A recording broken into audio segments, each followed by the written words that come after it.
In today's Monday morning moment, we're going to be looking at the first bit of Jesus' public ministry in the Gospel of John.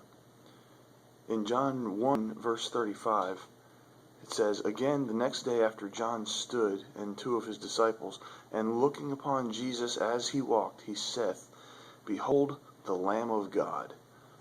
And the two disciples heard him, and they followed Jesus."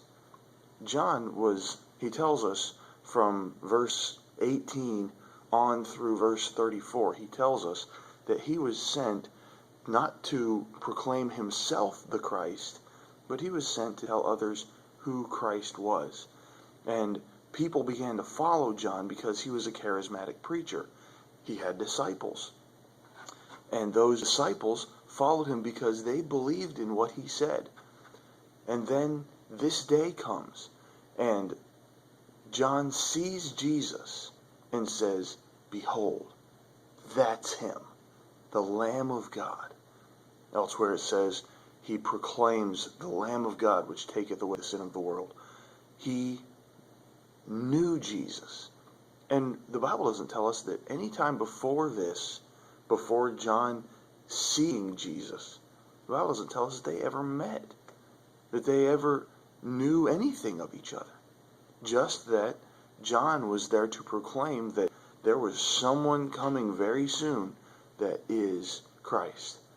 And some people confused that message and thought because John was this great preacher that he was Christ. He was the Messiah. And John made it very clear that I'm not him.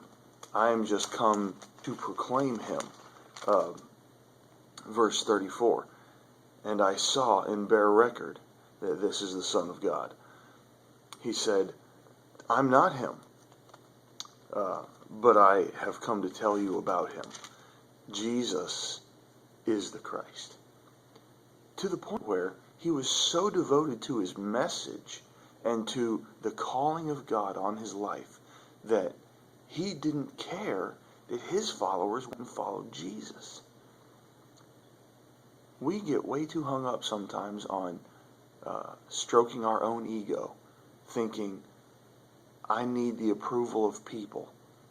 For John the Baptist here, it was, I don't care if people approve of me. His disciples left him and went and followed Jesus. He just wanted to tell the truth. John was a prophet. John the Baptist was a prophet, and he told the truth. I heard one man say that a weatherman predicts the weather. He might be right, he might be wrong. But a prophet tells the truth. He doesn't predict anything. He tells the truth. So if there's even one little degree of untruth in his statement, then he's not really a prophet. He's just some sort of weatherman. John the Baptist begins Jesus' ministry here by telling the world, that's him. Next week we're going to look at one of Jesus' first miracles, Jesus' first miracle. And that really kicks off his ministry and begins to build his name. But Jesus, really, his ministry began when John made this statement. Behold, look, that's him.